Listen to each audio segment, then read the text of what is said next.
آج ہم حضرت قلندر بابا اولیاء رحمۃ اللہ علیہ کی کتاب لوح و قلم کے صفحات 176 سے 183 تک کا مطالعہ کریں گے۔ یہ کتاب اسلامی نقطۂ نظر سے روحانیت پر سینہ بسینہ علم کا تفصیلی بیان فراہم کرتی ہے۔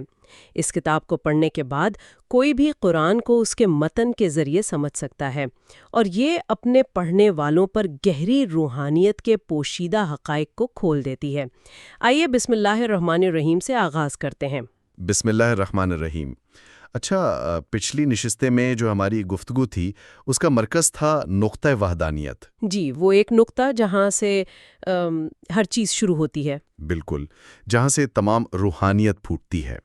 اور ہم نے یہ بھی سمجھا تھا کہ خود کو پہچاننا یعنی خود آگاہی اس روحانی سفر کا سمجھیں پہلا اور سب سے لازمی قدم ہے۔ صحیح۔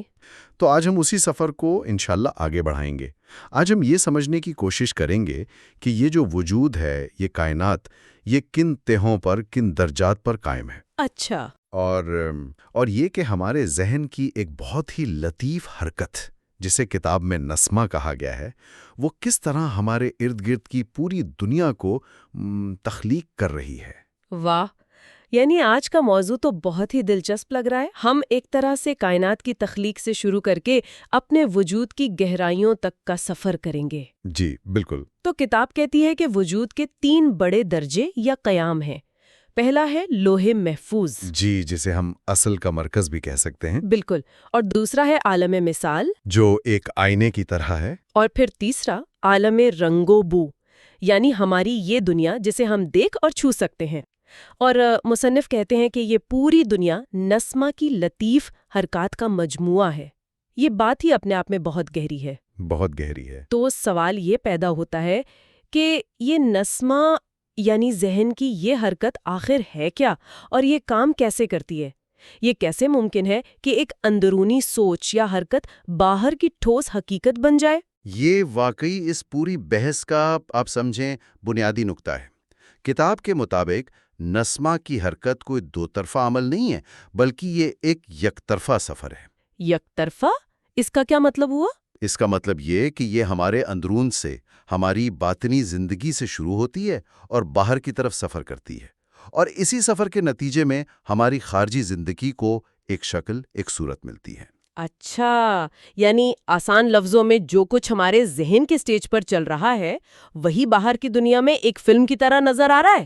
بالکل، آپ نے بہت خوبصورت مثال دی ہے، اور یہاں سب سے دلچسپ بات یہ ہے کہ مصنف اس حرکت کے 2 بنیادی پہلو بتاتے ہیں۔ جی۔ ایک ہے حرکت کی طوالت، یعنی وہ کتنا فاصلہ طے کرتی ہے۔ اسے مکانیت یا اسپیس کہا گیا ہے نا؟ جی بالکل، مکانیت یا اسپیشل ڈائمینشن۔ اور دوسرا پہلو ہے اس کی رفتار، یعنی اسپیڈ آف موومنٹ، جسے زمانیت یا ٹائم کہا گیا ہے۔ یعنی اسپیس اور ٹائم، لیکن ہم تو ان کو 2 الگ الگ چیزیں سمجھتے ہیں۔ میں یہاں بیٹھی ہوں، یہ میری اسپیس ہے، اور گھڑی چل رہی ہے، یہ ٹائم ہے۔ کتاب ان دونوں کو ایک ہی حرکت کا حصہ کیسے کہہ رہی ہے؟ بہت اچھا سوال ہے۔ یہی وہ نقطہ ہے جہاں ہماری عام فہم کو چیلنج کیا گیا ہے۔ دیکھیں، مصنف کہتے ہیں کہ مکانیت اور زمانیت کو ایک دوسرے سے الگ کرنا ناممکن ہے۔ ناممکن؟ جی، یہ ایک ہی سکے کے 2 رخ ہیں۔ آپ تصور کریں کہ ایک گاڑی چل رہی ہے۔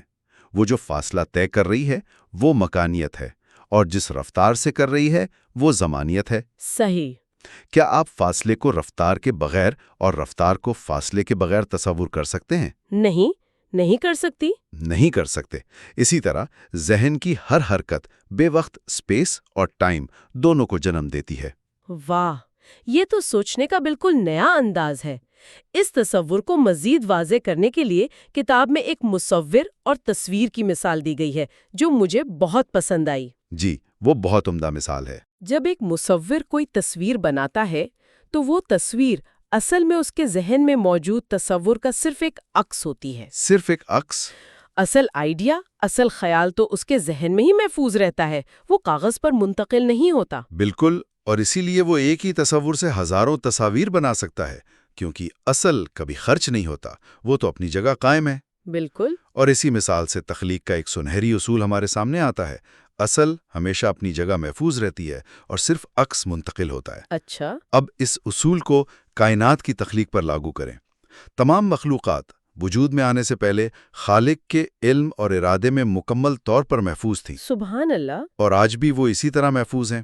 یہ جو مرکزی علم کا خزانہ ہے، جہاں ہر شے کی اصل موجود ہے، اسی کو لوح محفوظ یا نقطۂ وحدانیت کہا گیا ہے۔ یعنی ہر چیز کا اصل ڈیزائن، اس کا ڈی این اے لوح محفوظ میں ہے۔ لیکن پھر یہ عکس منتقل کیسے ہوتا ہے؟ یہ عکس ہم تک کیسے پہنچتا ہے؟ یہاں عالم مثال کا کیا کردار ہے؟ یہاں سے کہانی اور دلچسپ ہو جاتی ہے۔ مصنف کہتے ہیں کہ نقطۂ وحدانیت یعنی لوح محفوظ کے سامنے ایک آئینہ رکھا ہوا ہے۔ ایک آئینہ؟ جی، اس آئینے کا نام عالم مثال ہے۔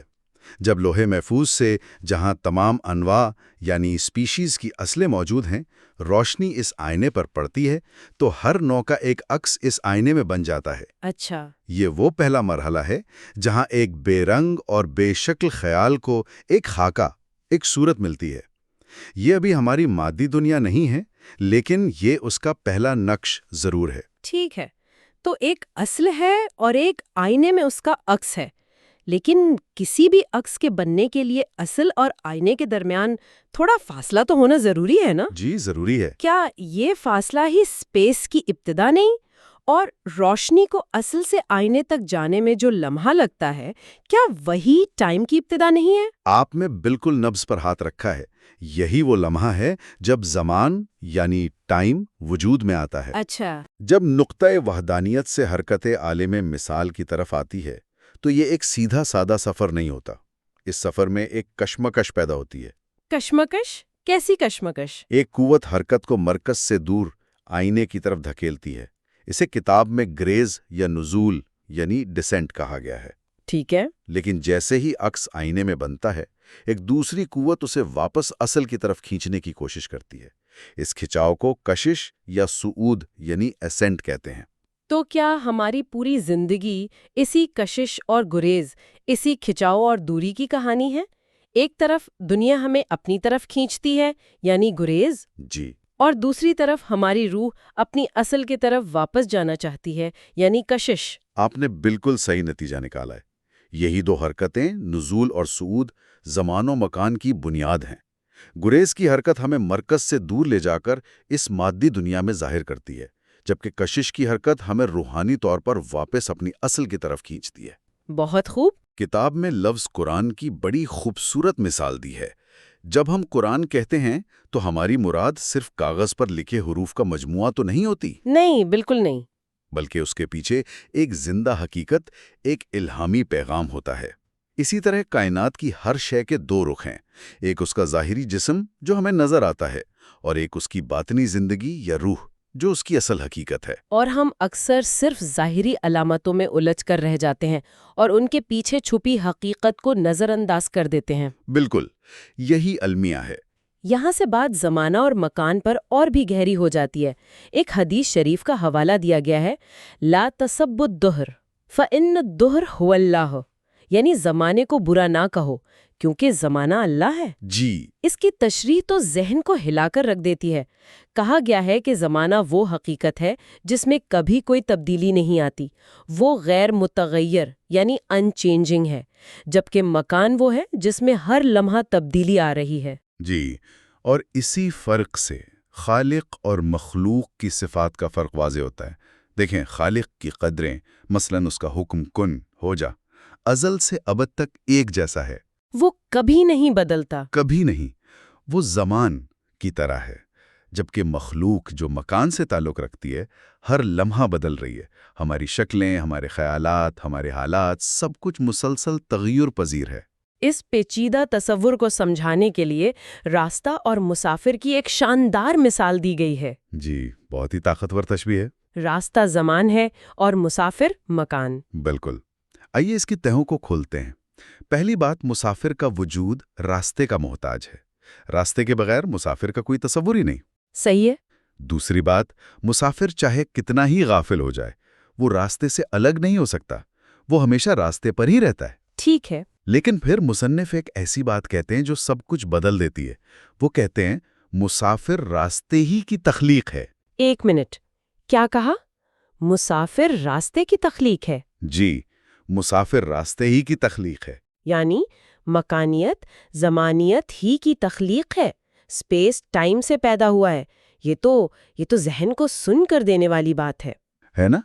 اگر ہم یعنی مسافر راستے یعنی وقت کی ہی تخلیق ہیں تو پھر ہماری اپنی انفرادی حیثیت کیا ہوئی؟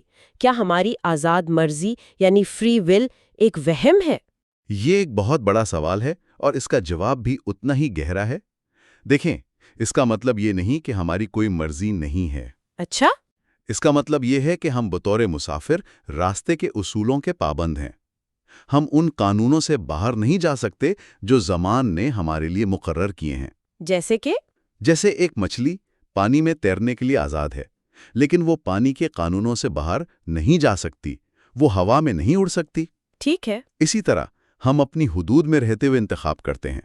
ہماری زندگی کی ہر حرکت، ہمارا ہر عمل اسی راستے کی حدود کے اندر ہے۔ ٹھیک ہے، تو اگر ہمیں اپنی مسافرت کو بہتر بنانا ہے تو ہمیں اس راستے کو یعنی اپنے اندر کے زمان کو سمجھنا ہوگا۔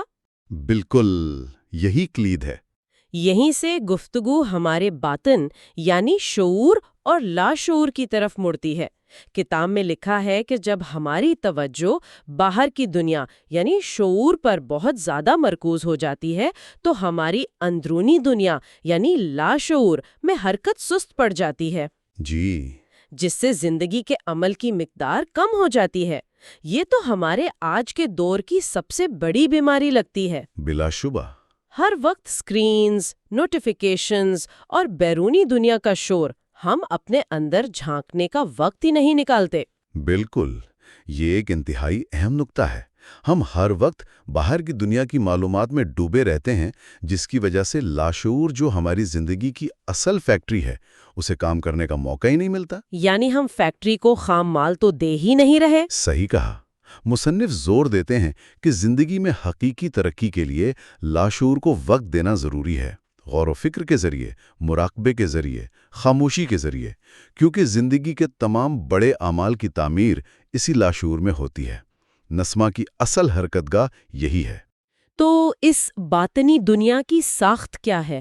کتاب میں دو بنیادی عالموں کا ذکر ہے، عالم نور اور عالم امر۔ یہ کیا ہے؟ ان کو سمجھنا انسان کے روحانی نظام کو سمجھنے کے لیے بہت ضروری ہے۔ پہلا ہے عالم نور، اسے اصل زمان کہا گیا ہے۔ اصل زمان؟ جی، یہ وہ جہان ہے جہاں زمان غالب ہے اور مکان مغلوب، یعنی وہاں وقت کی حقیقت حاوی ہے اور اسپیس کی حیثیت ثانوی ہے۔ اچھا۔ اور دوسرا ہے عالم امر، اسے اصل مکان کہا گیا ہے۔ یہاں معاملہ الٹ ہے، یہاں مکان غالب ہے اور زمان مغلوب۔ اور ان دونوں جہانوں کے درمیان کیا ہے؟ ان دونوں کے درمیان ایک پردہ یا برزخ ہے، وہی آئینہ جس کا ہم نے ذکر کیا تھا، یعنی عالم مثال۔ اور کہا گیا ہے کہ انسان کا سفر ان عالموں میں 7 قدموں پر مشتمل ہے۔ یہ کون سی 7 قدم ہیں؟ کیا یہ کوئی جگہ ہی ہے یا ہماری چیتنا یعنی کانشسنس کے لیولز ہیں؟ یہ ہماری چیتنا کے ہی مراکز یا لیولز ہیں، جنہیں لطائف بھی کہتے ہیں۔ 5 قدم عالم امر میں ہیں، یعنی ہماری گہری باطنی دنیا میں، اور 2 عالم خلق یعنی ہماری ظاہری دنیا میں ہیں۔ کون کون سے ہیں یہ؟ عالم امر کے 5 قدم ہیں: اخفا، خفی، سر، روح اور قلب۔ اخفا، خفی، سر، روح، قلب۔ جی، اور عالم خلق کے 2 قدم ہیں: نفس اور قالب، یعنی ہمارا جسم۔ افسوس کی بات یہ ہے کہ ہم میں سے اکثر لوگ صرف آخری 2 قدموں یعنی نفس، ہماری خواہشات اور جسم سے ہی واقف ہیں اور اسی کو اپنی کل حقیقت سمجھتے ہیں۔ بالکل، جبکہ اصل سفر تو ان گہری باطنی مراکز سے شروع ہوتا ہے۔ تو ان 7 قدموں پر جو حرکت ہوتی ہے وہ یقیناً ایک جیسی نہیں ہوگی۔ کتاب میں حرکات کی 3 قسمیں بیان ہیں۔ کیا یہ کوئی جگہ ہی ہے یا ہماری چیتنا یعنی کانشسنس کے لیولز ہیں؟ یہ ہماری چیتنا کے ہی مراکز یا لیولز ہیں، جنہیں لطائف بھی کہتے ہیں۔ 5 قدم عالم امر میں ہیں، یعنی ہماری گہری باطنی دنیا میں، اور 2 عالم خلق یعنی ہماری ظاہری دنیا میں ہیں۔ کون کون سے ہیں یہ؟ عالم امر کے 5 قدم ہیں: اخفا، خفی، سر، روح اور قلب۔ اخفا، خفی، سر، روح، قلب۔ جی، اور عالم خلق کے 2 قدم ہیں: نفس اور قالب یعنی ہمارا جسم۔ افسوس کی بات یہ ہے کہ ہم میں سے اکثر لوگ صرف آخری 2 قدموں یعنی نفس، ہماری خواہشات اور جسم سے ہی واقف ہیں اور اسی کو اپنی کل حقیقت سمجھتے ہیں۔ بالکل، جبکہ اصل سفر تو ان گہری باطنی مراکز سے شروع ہوتا ہے۔ تو ان 7 قدموں پر جو حرکت ہوتی ہے وہ یقیناً ایک جیسی نہیں ہوگی۔ کتاب میں حرکات کی 3 قسمیں بیان کی گئی ہیں، حرکات اولا، ثانیہ اور ثالثہ۔ یہ کیا ہیں؟ یہ بہت زیادہ ٹیکنیکل لگ رہا ہے۔ میں اسے آسان کرنے کی کوشش کرتا ہوں، اسے ایک تصویر کے بننے کے عمل کی طرح سمجھیں۔ ٹھیک ہے۔ پہلی ہیں حرکات اولا یعنی پرائمری موومنٹس۔ یہ سب سے گہرے لطائف، اخفا اور خفی کی حرکتیں ہیں۔ یہ ہمارے گہرے لاشعور میں ہوتی ہیں۔ یہ بے رنگ یعنی کلر لیس ہوتی ہیں۔ بے رنگ جیسے کیمرے کے اندر ایک لیٹنٹ امیج، ایک غیر مرئی نقش بنتا ہے۔ یہ ہر چیز کی بنیاد ہے، ایک خالص خیال۔ اچھا، سمجھ گئی۔ پھر آتی ہیں حرکات ثانیہ یعنی سیکنڈری موومنٹس۔ یہ روح اور قلب کی حرکتیں ہیں۔ یہ وہم و خیال کی شکل میں ظاہر ہوتی ہیں۔ ان کی نوعیت یک رنگی یعنی مونوکرومیٹک بتائی گئی ہے، جیسے ایک بلیک اینڈ وائٹ تصویر۔ یعنی خیال نے اب ایک دھندلی سی شکل اختیار کر لی ہے۔ بالکل۔ اور آخر میں ہیں حرکات ثالثہ یعنی ٹرشری موومنٹس۔ یہ نفس اور قالب یعنی جسم کی حرکتیں ہیں۔ یہ احساس اور عمل کی شکل میں ظاہر ہوتی ہیں۔ یہ پر رنگ یعنی کلرفل ہوتی ہیں، بالکل ہماری دنیا کی طرح جس میں لاکھوں رنگ ہیں۔ اوہ، یہ تو کمال کی وضاحت ہے۔ یعنی اگر مجھے غصہ آتا ہے تو وہ اچانک نہیں آتا۔ نہیں، بالکل نہیں۔ وہ ایک پورا سفر طے کر کے آتا ہے۔